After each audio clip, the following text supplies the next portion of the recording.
I have been married to my husband for 6 years. We have 2 kids together, 8 male and 4 male. Our youngest is special needs. My husband also has a daughter, 12, from a previous relationship. My husband's ex has had primary custody. My husband gets SD on weekends and alternating holidays/birthdays. This past weekend, my SD asked my husband if she can come live with him full time. Her mom recently moved in with her fiancé and his kids, and there's been some friction with that from what I understand.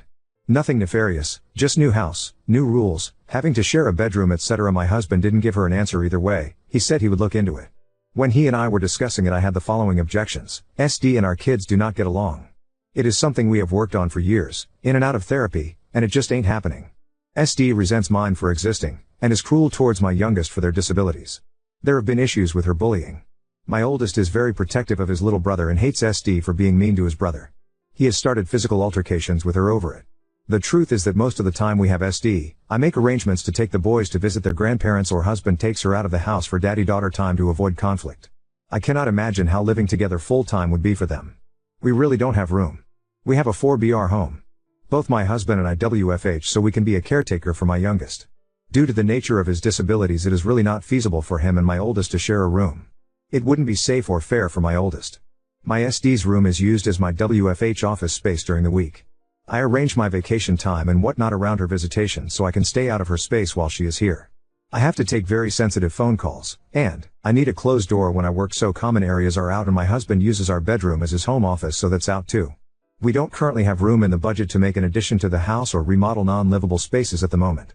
My husband hears my objections and understands them, but he wants to go for it and figures that everything will eventually work out. He doesn't want his daughter to think he is abandoning her. And I feel for the girl. It would be awful for your dad to say no when you ask if you can live with him. But I have my own kids to think about too, and I just do not believe that her living here is in their best interest at all, considering their history and our current living arrangements. Does saying no to this put me in evil stepmom territory? Edit, for the people who want to make me into an horrible homewrecker to go along with being an evil stepmom. Sorry to disappoint, but we did not have an affair. My husband and my stepdaughter's mom were never married. They were never in a relationship. They were friends with benefits. They bartended together, would shoot the bull, and would sometimes get drunk and fuck. My husband claims he needed beer, Google's cause she really isn't his type. When my SD's mom found out she was pregnant, she told my husband she was keeping it and asked if he wanted to be in the baby's life. They never lived together, except for a few weeks during the newborn stage to help out. Yes. I had my first before I married my husband. My husband and I were in a long-term relationship when I had a birth control malfunction. My husband and I discussed what we wanted to do, and we both decided we wanted to raise the child. A few days later my husband proposed. I wanted to take time to recover from birth and wait until our kiddo was old enough to pawn him off on the grandparents for the week so husband and I could enjoy our wedding. We didn't get married until my oldest was 2. Edit 2, regarding my youngest son's disabilities, SD's bullying, and my oldest starting fights, since there is a lot of projection and speculation. My youngest son has both physical and mental disabilities. He uses multiple kinds of medical and therapy equipment. My SD has shoved him out of his wheelchair. She has pinched him hard enough to leave bruises. She has hit his face when he was having trouble verbalizing. IDGAF if this is normal sibling behavior. It is alarming enough to me that I feel it is best for my youngest to spend as little time as possible with her until this behavior completely stops, and I will say it has lessened quite a bit. We went through a period of it happening frequently, and it has slowed. The last incident was 2 months ago when SD grabbed my son's wheelchair and aggressively pushed him out of her way because he was blocking the hallway. One of the times that my son had started an altercation with her was because she had told my son that his brother was not a real person and that she was going to call the hospital to have him taken away so they could perform experiments to find out what it was. She went into detail about things they would do to him. Like ripping his fingernails out. And yes, my son did lose his temper and hit her. My son was immediately disciplined, loss of tablet time, and we had an age-appropriate discussion about how his heart is in the right place to want to protect his little brother, but he needs to find an adult when something like that happens. This was not made up. Stepdaughter admitted she said it to my husband when he was able to sit her down and talk with her later in the day. I am not allowed to discipline or have parenting talks with SD per Biomom's wishes. I am not welcome to be a part of SD's therapy journey, mostly per Biomom's wishes. She does not want me involved. My husband has always been worried about rocking the boat with Biomom on these things. So I do not know the extent of what therapeutic treatment she has had. I do know, she does go to therapy during the week, and my husband has gone to sessions, but it isn't something he is free to discuss with me. So I am in the dark about that. Edit 3, there's someone in the comments who claims to be my sister-in-law. They are either a troll or are mistaken. My husband is an only child. I don't have a sister-in-law. Update 1. So last week my husband and I sat down together and talked about SD coming to live with us full-time and how that would work out. It was a difficult discussion because, as some Redditors had suggested, I really pushed hard for him to really think things through and figure out the obstacles. Where would he and I work? Common areas are out due to the nature of our jobs. I can't due to employer restrictions. He does some NSFW things and we don't want the kids to see. How were we going to handle the animosity and bullying between the kids? What consequences would be in place? We talked about what expectations would be for SD living here full-time versus just weekends. About how she probably has unrealistic expectations about what the nitty-gritty life here is like. We talked through every possibility we could come up with. Including out their possibilities like selling out home or separating our household and living apart for a while. We ran numbers to see how it may affect our finances. And ultimately we agreed that the answer was not yet with a goal for our family working towards it. And that the best course of action would be to slowly adjust the amount of time she spends in our home versus a sudden custody switch. So free night my husband took SD out to talk to her about everything. He explained to her that she wouldn't have her own room at our place for a couple years but that is something that is on the top of the list for home improvements once our youngest handicap accessibility renovations are paid off. He talked to her about what expectations of living with us would be like. That she would have chores and responsibilities. And most importantly they talked about the bullying and laid down the provision that we needed to see her relationship and attitude towards her brothers improve before she can live here full time. SD obviously wasn't thrilled about any of this, but she said okay and that she would do better with her brothers. So Saturday I made arrangements for my parents to watch our sons, and we invited SD's mom over so we could all sit down and figure out how SD can start to spend more time here. And that is when it fell apart. Mom is not okay with a change in custody at all. Absolutely not was her answer. She took SD home early Sat. My husband tried to reach out to SD on Sun to see how she was and ask if she wanted to do their guitar lesson over Skype or something since her mom took her home early, but she never responded. He called SD's mom and she informed him that SD had lost her phone privileges. So we don't really know what is going on with all that. Edit, for those concerned about SD's mom violating custody arrangements, please note that my husband and SD's mom do not have a formal custody arrangement. There is no court order in place. They have always just worked things out between themselves. Yes.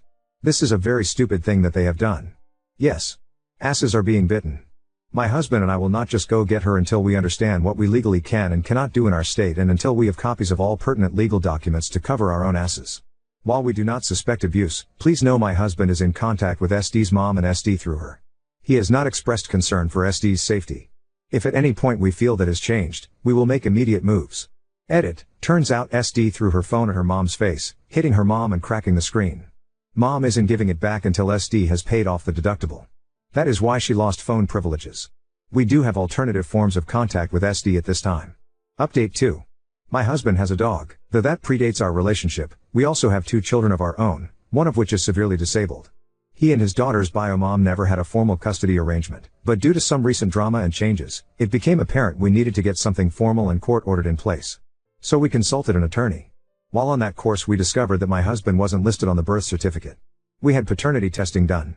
My husband is not the biological father. He is absolutely devastated. He's spiraling. He's hurting so bad and I can't do anything to take his pain away. We've hugged and cried together so many times this week. He's not okay. He's flip-flopping through despair and anger. The anger scares me. His knuckles are all fucked up from punching something. He wouldn't talk to me about what happened. Shit is falling apart at home.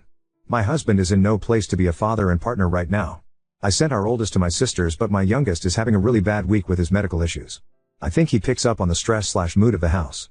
We had to go to the ER last night due to the increased seizure activity. When I came home, my husband was fucking drunk. He became belligerent and demanded I have our sons tested too. He didn't even ask how our son was doing. I was so pissed off but held my tongue and walked out of the room. I left a few Gatorades and some aspirin next to him after he passed out. I'm trying to get him in to see a therapist. No dice so far. We haven't told SD or Biomom yet. We've already skipped one of our regularly scheduled visitations with SD, and another is coming up soon. So that is going to need to be dealt with ASAP. I just don't know what to do. I'm so afraid right now. I don't know how much longer I can hold things together. I want off this ride. Update 3. Some things are better, and others are a hell of a lot worse. Not long after I posted, my husband and I had the biggest, full-blown drawn-out fight of our entire relationship. I honestly cannot even tell you how it started.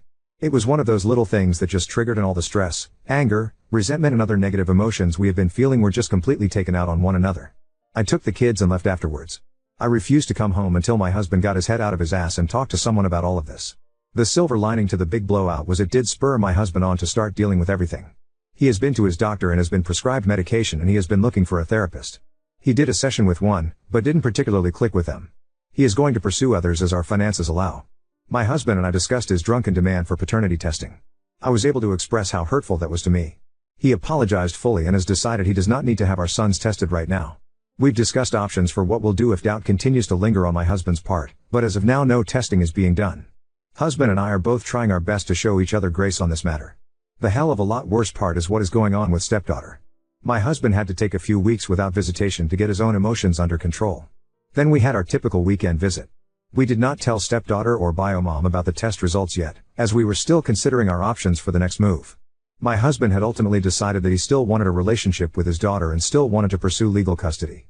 The attorney we had consulted suggested that with our state's laws and the established parental relationship, we should have a claim and could likely get court-ordered partial custody, but it would be a more complicated legal case. So that's all fine and dandy, but my husband in a very boneheaded move did not play his cards close enough to his chest with biomom. Several weeks ago, they had a verbal altercation. We have not been able to get in contact with biomom, her fiancé or stepdaughter since. We contacted the police who told us this was a civil matter and we needed to go through the courts, so no help there. Sorry. I wish I had a happier update, or more of an update in general. Oop, could you try reaching out to the county sheriff's office to ask for a wellness check on SD? We have attempted that.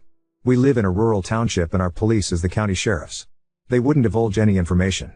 So no dice. Oop, they wouldn't tell us anything.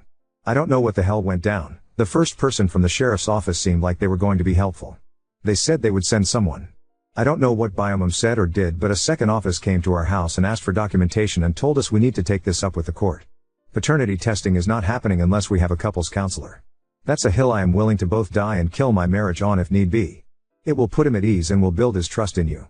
After the decade we have been together, where we have had zero issues of infidelity or untrustworthy behaviors between us, he should not have to be building trust in me. At this point in our relationship, the trust should be there. For me, the level of distrust that he has shown in accusing me of cheating, which is what a demand for paternity testing is, means that our marriage is in deep shit.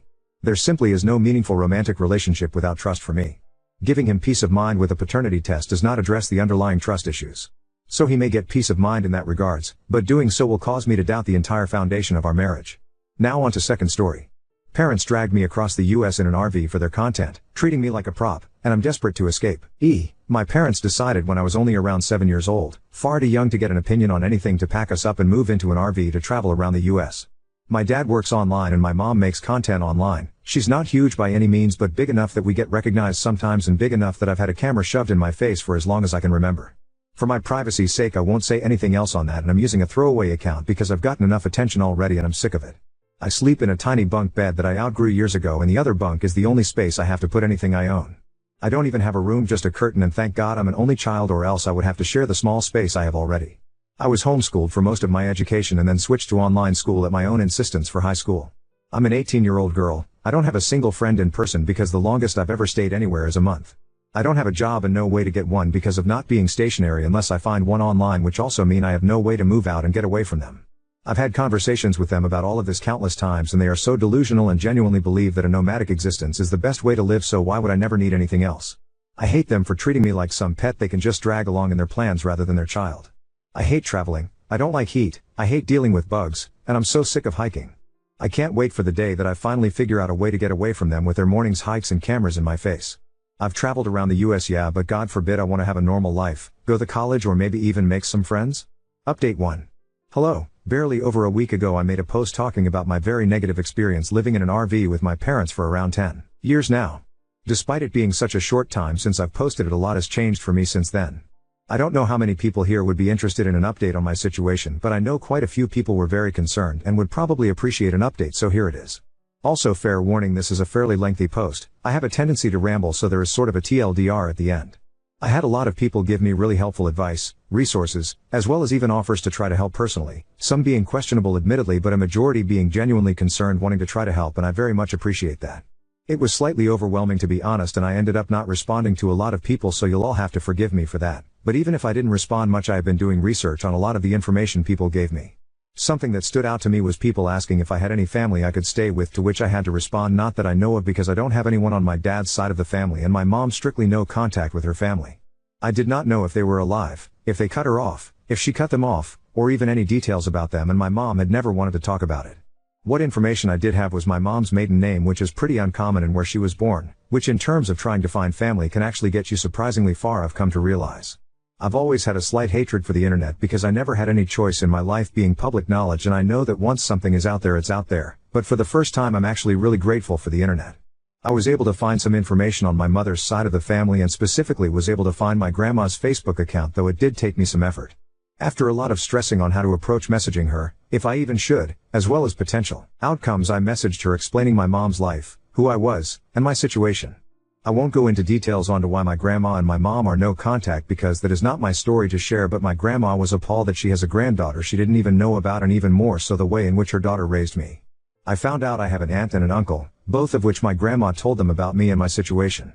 I've been in pretty much constant contact with all of them since just learning about each other. All of them want to help me get out of this living situation with my parents, and luckily with me being 18 now it's actually possible. Again, I don't feel entirely comfortable going into details, but I have arrangements to go stay with my aunt who lives in a big city on the West Coast that had a lot of potential opportunities for me to start college or whatever I see fit, which I do plan on figuring out college, happy to announce. My uncle has kids, but my aunt lives on her own and has a spare bedroom which she has no problem letting me stay in for as long as necessary. I have a train ticket scheduled and purchased by my aunt and enough money to get to the station. I'm talking with my family, still feels weird to type, currently, and trying to plan out the details like how or if I'm going to tell my parents. My mom doesn't know any information on where any of her family lives, so even if I were to tell my parents who I'm going to live with, they wouldn't know where I was specifically. Someone pointed out that if I did leave without telling them, I should leave a note or some form of proof that I left willingly, so if I do opt out of a conversation, I'm planning on either leaving a note or filming a video explaining my plans and why I'm leaving, which would be kinda of ironic, wouldn't it? Regarding my mom filming, I've been very quiet around my parents and just refusing to talk when the camera is on, but neither one of them has mentioned it yet so far, luckily. Also, speaking of my mom's content, I would like to very much emphasize something quickly. Almost everyone was genuinely trying to help, but I had a few people replying trying to guess who I was. Luckily the few I saw were basically torn to shreds and ended up deleting their comments. I also had a few people who messaged me privately trying to make a guess at who I am, which at least that's not public, I guess. Although I can understand being curious, I posted anonymously with very little personal information for a reason. As I stated in my previous post, I have gotten enough attention and I'm very much sick of it. I would very much appreciate it if you guys can respect that. Even if you think you might know who I am, please don't make public guesses, and understand that I don't want this to be even more public information tied to my name. Very long story short, I have set plans to leave as well as a safe place to go with my aunt once I do, and very much appreciate so people for being so willing to help. If you had told me not even 2 weeks ago that not only do I have a plan to move away from my parents but contact with family members I didn't even know existed, I don't think I would have believed it. Update 2. I can proudly announce that I did it and am in a safe place now, totally away from my parents with absolutely zero contact. My aunt is an absolute angel, truly. She's so kind, and that's not even including my grandma and uncle. When I first got here, my aunt as well as my grandma took me out on a little shopping spree, bought me clothes, decor and furniture for my room because I have one of those now, and honestly anything they thought I would need. My uncle has introduced me to my cousins. He has a younger son and a daughter who's very close in age to me, and I would say that we have become friends. I've been able to go out and do a lot of fun little things with her. My aunt is currently helping me research colleges near us, but has reassured me I can do everything at my own pace and there really is no rush, that her home will always have a spot for me. My aunt in general is such a cool person. She's someone I very quickly have started to look up to and have gotten close to. The more time we spend together, the more we learn that we actually have a lot in common. I'm just so grateful to all of them for being here and being so supportive. My aunt is also really helping me figure out who I am as an individual. For the first time I'm in charge of my identity, what I share, and who I share it with. I dyed and cut my hair, got a nickname and have been exclusively going by it. My cousin is currently on journey to help me learn about what makeup I like. She's also introducing me to her favorite music groups as a self-proclaimed cringe but free K-pop fan. I have an entirely private Instagram account with all of 5 followers and I plan on keeping it that way. I just feel like a normal teenage girl for once and I've never felt happier. When I look in the mirror or just think about my life in general, I'm actually happy with it. I guess never realized that I wasn't comfortable in my identity as a person because honestly, I had bigger things to worry about. This is all more than I could have ever imagined, and honestly I have a hard time even processing it sometimes. I am officially in therapy though. So maybe I can start working that as well as processing my past, and how it plays into my identity in the future. My new therapist is actually the part of the reason I'm making this update. She thinks that posting this could be a good way to get closure to a certain extent. As sort of a way of acknowledging what I went through but also moving on into my new life because I have my whole future ahead of me, one that I am very excited to experience. So keeping that in mind, this will be my final update on here. I want to be able to enjoy my life and future while keeping my privacy. A lot of people really wanted me to share my story more, expose my past, but at least for now I've decided against that. It's my story and I can choose to share it or not. For once I have control over who gets to know what information about me, and I'm not willing to give that up yet, but I suppose I don't know what the future holds. So I'm asking as nicely as possible that people please respect that.